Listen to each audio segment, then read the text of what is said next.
السلام علیکم پیارے بچوں، آپ حرف زوئیں کی کہانی سن چکے ہیں اور آپ کو یہ بھی پتہ ہے زوئیں کے اوپر ایک نقطہ ہوتا ہے۔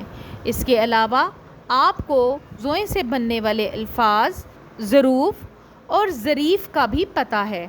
چلیے آج ہم حرف زوئیں کے متعلق مزید جانیں گے۔ یہ دیکھیے، یہ ایک ظریف کی تصویر ہے اور اس کے اندر مختلف حروف دیے گئے ہیں۔ آپ کو بہت واضح طور پہ پتہ ہے کہ زوئیں کے اوپر ایک نقطہ ہوتا ہے اور جبکہ اس جوڑے کے دوسرا رکن جو توئیں ہے اس کے اوپر کوئی بھی نقطہ نہیں ہوتا۔ آپ بآسانی ان الفاظ میں سے زوئیں کو تلاش کر کے اس کے اندر جامن رنگ بھریں گے اس طرح سے۔ مجھے امید ہے آپ یہ کام بہت اچھے سے انجام دے لیں گے۔ چلیے اب ہم حرف زوئیں کی بناوٹ کی طرف چلتے ہیں۔ یہ حرف زوئیں ہے، آپ نے اس کے اوپر کریون پھیر کر اس کی مشق کرنی ہے۔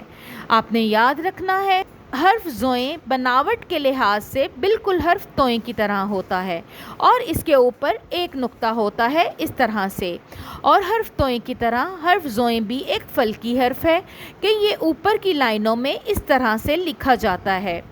حرف زوئیں کی ابتدائی آواز زا ہوتی ہے۔ مجھے بتائیے حرف زوئیں کس قسم کا حرف ہے؟ فلکی، فرشی یا اصلی؟